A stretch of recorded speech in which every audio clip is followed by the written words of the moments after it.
Morning came slow over the rice paddies of Quang Ngai province. Mist clung to the fields. The village of My Lai 4 was just waking up. Smoke rose from cooking fires. Chickens scratched in the dirt. Children chased each other between houses on stilts. Far off, there was a different sound. The low thunder of helicopters.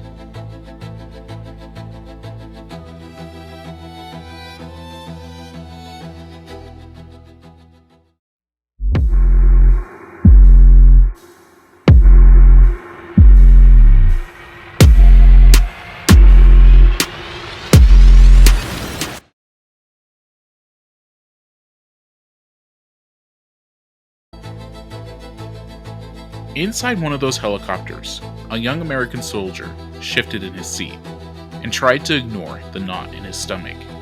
He had spent the night listening to briefings. My Lai is full of Viet Cong, the officers had said.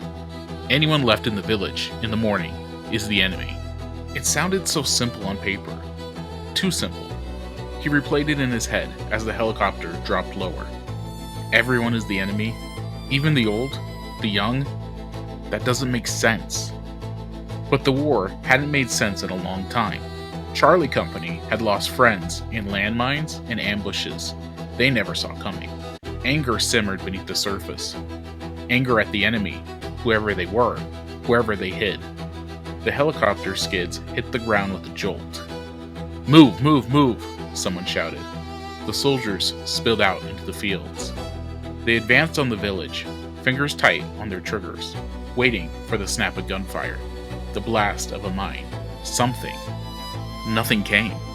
Instead, they saw farmers in straw hats staring at them, frozen in place. An older woman with a bundle of greens in her arms. A toddler clinging to his mother's leg. Eyes wide. A teenage girl holding a baby. No rifles, no uniforms, no bunkers. Just villagers. One soldier, Private First Class Michael Bernhardt, slowed as he walked past them. These aren't Viet Cong, he thought. These are just people. Ahead of him, Lieutenant William Calley strolled into the village, shouting orders. "Round them up," Calley barked. "Get them all together." Soldiers began herding villagers into groups. Some pushed them into ditches, others into courtyards. The villagers didn't understand English, but they understood the rifles pointing at them. They cried, prayed, and clutched each other. Bernhardt watched uneasily. "This isn't right," he muttered to a friend. His friend didn't answer. In the sky above, another helicopter circled, smaller, with 3 men inside. Warrant Officer Hugh Thompson leaned forward in the pilot's seat, looking down through the open door. Behind him sat his crewmates, Gunnery Lawrence Colburn and Observer Glenn Arriata. Their job was to scout ahead, spot enemy troops, and support the infantry on the ground. What Thompson saw out his window was not a firefight. He saw bodies. A woman lying face down near a wall. 2 children motionless beside her. He frowned, banked the helicopter around, and looked again. No weapons, no smoke from enemy fire, just villagers. "Something's wrong down there," he said into his headset. Back on the ground, Bernhardt stood near a crowd of villagers, packed into an irrigation ditch. They were pressed shoulder to shoulder, crying, clutching children. He looked at them, then at his fellow soldiers, then at Lieutenant Calley. Calley's face was hard, impatient. "What are you waiting for?" Calley snapped. "Shoot them." For a moment, nobody moved. Bernhardt felt his heart thud in his ear. Did he really just say that? Calley pointed at the ditch. "I gave you an order, soldier." A single rifle shot cracked the air, then another. The silence shattered.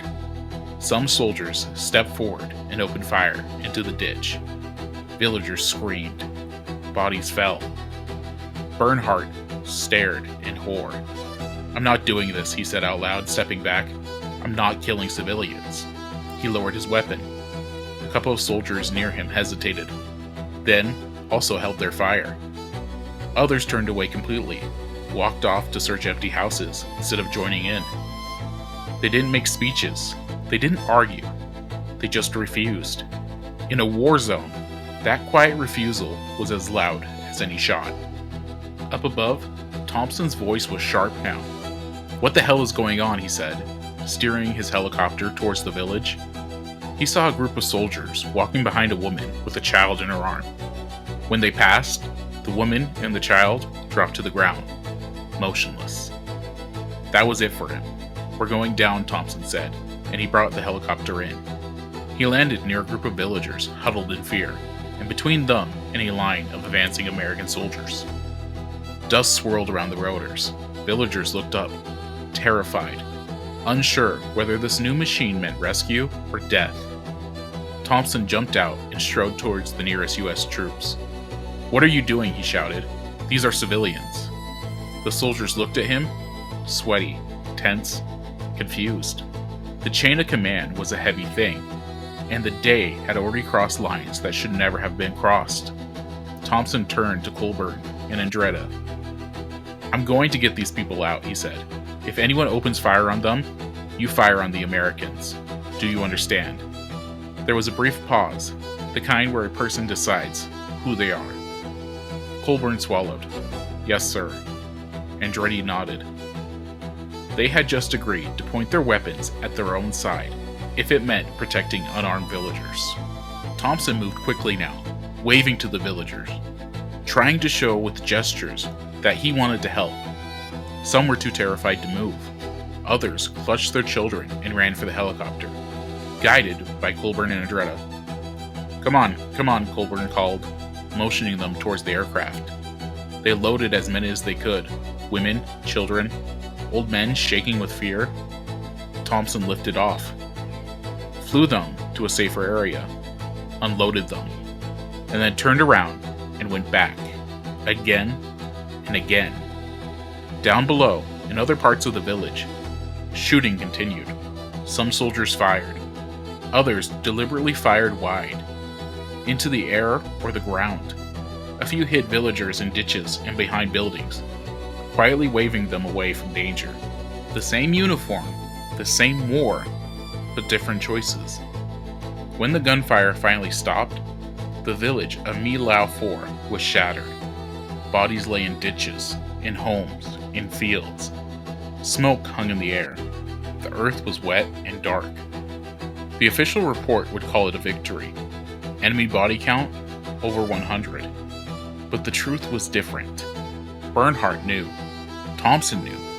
Colburn knew. Andretta knew. Others, who had refused to fire, or who had watched in horror, knew. This hadn't been a battle. It had been a massacre. At first, the story stayed buried. Paperwork was written to make it look clean. Commanders praised the operation. The war rolled on. But memories like this don't stay quiet forever. Back home, Bernhardt began to talk. Piece by piece, through whispers and testimonies, and one persistent journalist, the story of My Lai surfaced. When it did, it shocked the world. Only one man, Lieutenant William Calley, was convicted for murdering 22 villagers. He was sentenced to life, then had his punishment reduced, eventually serving only 4 years under house arrest. No one else went to prison. For many, justice never felt complete. Years later, though, something else happened. The helicopter pilot, who landed between the villagers and his own country's soldiers, Hugh Thompson, and his crew, Lawrence Colburn and Glenn Andretta, were honored with the Soldier's Medal for their actions that day. By then, Andretta was gone, killed in Vietnam not long after. The medal came too late for him to see, but the story of what they did remained. The My Lai Massacre is remembered as one of the darkest chapters of the Vietnam War. But woven into that darkness is a thread of something else. A young soldier lowering his rifle and saying, "I'm not killing civilians." A helicopter crew risking court-martial, or worse, to protect strangers. Scattered acts quiet defiance in the middle of chaos and fear. The order came that day. Some obeyed, some did not. And history continues to remember the difference. And just like that day, in a small village in Vietnam, an unlawful order was given, and those who disobeyed it were the real heroes. And history will remember that.